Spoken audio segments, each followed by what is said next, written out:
ახლა რა უნდა გავაკეთოთ? თქვენ არ ცადოთ. იმიტომ რომ აქ ფუტკრები არიან და შეიძლება გიკმინონ. გამონაყარი შეიძლება გქონდეთ ალერგია და მეკედა მიცნობენ და არსად არ მაქვს დაკმენი. ახლა მოგიყვებით. როგორ მზადდება თაფლი? მოკლედ მიფრიდებიან ფუტკრები, შემხელია ფუტკარი, მაგრამ მიფრიდებიან.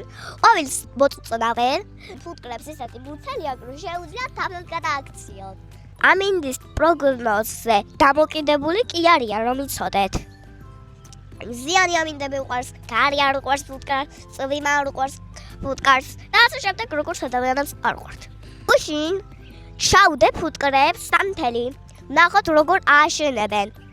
და ნახოთ რამდენი ფუტკარი იჯდება და ამას რო ააშენებენ და თაფლიც რო გამზადება, თაფლს ჩაგვისხამენ და მოგცემენ.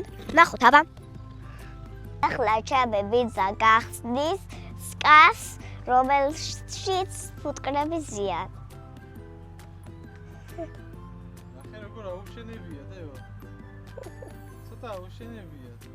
შეხედეთ როგორ დაუწყიათ აშენება გვალებში. როგორ მუშაობენ ხო? დაღლილი ფუტკრები. როგორ განსხვავება არის აუშენებელს და უკვე აშენები, ხედავ? ეს არის ჩვენ რო ჩავაგავ. ეს უკვე ნახე, ცოტა განსხვავებულია. ანუ აშენება დაუწყო. როცა თაფლს გააკეთებენ, მაგასაც გადავიხებ.